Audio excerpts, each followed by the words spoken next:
നമുക്കൊരു green peas കറി എങ്ങനെയാണ് വെക്കുന്നതെന്ന് നോക്കാവേ. അപ്പോൾ അതിന് വേണ്ടിയിട്ട് എണ്ണ ചൂടാക്കി അതിനകത്തോട്ട് ഇച്ചിരി കടുക് ഇട്ട് കൊടുക്കുക. കടുക് പൊട്ടിക്കഴിയുമ്പോൾ നമ്മൾ സാധാരണ വറ്റൽമുളകൊക്കെ നമ്മൾ പൊട്ടിച്ചിടത്തില്ലേ, അതുപോലെ ഇടുക. പിന്നെ കുറച്ച് പെരുംജീരകം കൂടെ ആഡ് ചെയ്യുന്നുണ്ട്. പെരുംജീരകം നല്ലതാണ് മൂപ്പിച്ചെടുത്ത എണ്ണയ്ക്കകത്ത്. അപ്പോൾ അങ്ങനെ അതെല്ലാം ചൂടാക്കുക. അതൊന്നായി കഴിയുമ്പോഴത്തേന് ഉള്ളിയും പച്ചമുളകും കൂടെ നമ്മൾ വഴറ്റുക. അതിന് വേണ്ടി ഇട്ട് കൊടുത്തിട്ട് നല്ലോണം വഴറ്റുക. അപ്പോൾ കുറച്ച് ഉപ്പും കൂടി ഇട്ട് കൊടുത്താൽ നല്ലതാണ്. ഞാനിപ്പോൾ ഉപ്പിടുന്നുണ്ട് കേട്ടോ. ഉപ്പും കൂടി ഇട്ടിട്ട് നമുക്കിത് നല്ലോണം വഴറ്റിയെടുക്കുക.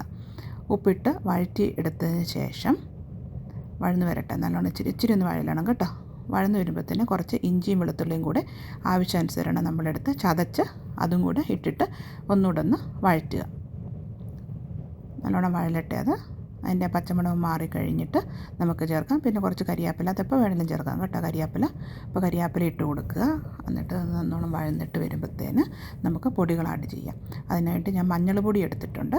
ഒന്ന് മഞ്ഞൾ പൊടി ഇട്ട് ഒന്ന് ജസ്റ്റ് ഒന്ന് മൂപ്പിക്കുക. ഇതൊക്കെ കുറച്ച് സമയം ഇളക്കുന്നുണ്ട് കേട്ടോ, അല്ലാതെ ഇത് ഞാൻ കട്ട് ചെയ്ത് എടുക്കുന്നുണ്ടാണ്.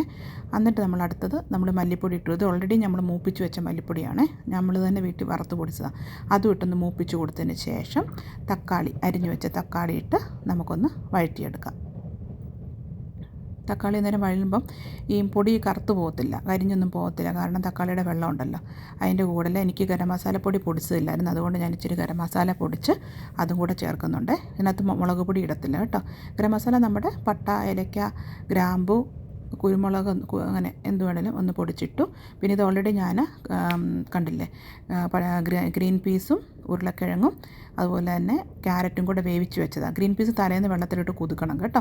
അതെല്ലാം കൂടെ കുക്കറിൽ അടിച്ച് വേവിച്ച് വെച്ചത് ഇതും കൂടി ഇതിനകത്തോട്ട് ഇട്ട് കൊടുത്തിട്ട് അത് നല്ലോണം ഇളക്കും. ഇതിനകത്ത് ഇച്ചിരി വെള്ളം കുറഞ്ഞു പോയി, അപ്പോൾ ഞാൻ ഇച്ചിരി ചൂടുവെള്ളം കൂടെ ആഡ് ചെയ്യുന്നുണ്ട്.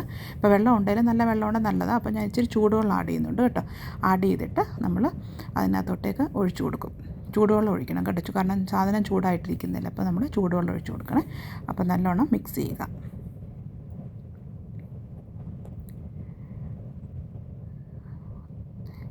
മിക്സ് ചെയ്തിട്ട് നമുക്ക് ഈ സമയത്ത് വേണേൽ നമുക്ക് തേങ്ങ അരച്ചൊഴിക്കാം. ഞാനിവിടെ തേങ്ങയല്ല, ഞാൻ തേങ്ങാപ്പാലാണ് ചേർക്കുന്നത് കേട്ടോ. തേങ്ങാപ്പാലും കൂടെ ചേർത്ത് നമ്മളൊന്ന് തിളപ്പിച്ചെടുക്കുകയാണ് ചെയ്യുന്നത്. ഈ സമയത്ത് നിങ്ങൾക്ക് തേങ്ങ അരച്ച് വേണേലും ചേർക്കാം കേട്ടോ. നല്ലോണം മിക്സിക്കകത്തിട്ട് അരച്ചിട്ട് ചേർക്കാം. തേങ്ങാപ്പാൽ ഏത് വേണം ചേർക്കാം. എനിക്കിവിടെ ഈസി ആയിട്ട് ഉണ്ടാക്കാൻ പറ്റുന്ന തേങ്ങാപ്പാലാണ്, അതുകൊണ്ടാണ് അത് ചേർത്തത്. തേങ്ങ അരച്ചെടുക്കുന്നതിനേക്കാൾ എളുപ്പം ഇതാണ്. എങ്ങനെ ചേർത്താലും എല്ലാം നല്ല ടേസ്റ്റാണ് കേട്ടോ. ഇത് അപ്പത്തിൻ്റെ കൂടെയും ഇടിയപ്പത്തിൻ്റെ കൂടെയും ഒക്കെ കഴിക്കാൻ പറ്റും കേട്ടോ. നല്ലൊരു കറിയാണ്. മുളക് പൊടി ഇന്നത്തെ ചേർക്കുന്നില്ല, അതിന് പകരം പച്ചമുളകാണ് ഇടുന്നത്. അപ്പം അതിന് എരിവിനനുസരിച്ച് നിങ്ങൾ അത് നോക്കിക്കോണം കേട്ടോ. പിന്നെ ഇതൊന്ന് അടച്ചു വെച്ചിട്ട് നമുക്കൊന്ന് വേവിച്ചെടുക്കാം. നല്ലോണം ഇത് മിക്സായിട്ട് വരട്ടെ. അപ്പം കുറച്ച് സമയമായി, അങ്ങനെ കുറച്ച് സമയം ഞാൻ ഇടയ്ക്കൊക്കെ ഇട്ട് ഇളക്കിയൊക്കെ എടുക്കുന്നുണ്ട്. പിന്നെ ഉപ്പ് ആവശ്യത്തിന് നോക്കണം. കരിയാപ്പില വേണ്ട ഇനി ഇട്ട് കൊടുക്കാം, അതൊക്കെ നിങ്ങളുടെ ഇഷ്ടമാണ്. അപ്പം അങ്ങനെ നല്ലൊരു കറിയാണ്. നിങ്ങളെല്ലാവരും ഒന്ന് ഉണ്ടാക്കി നോക്കണം. അപ്പോൾ എല്ലാവർക്കും നന്ദി കണ്ടതിൽ. Thank you.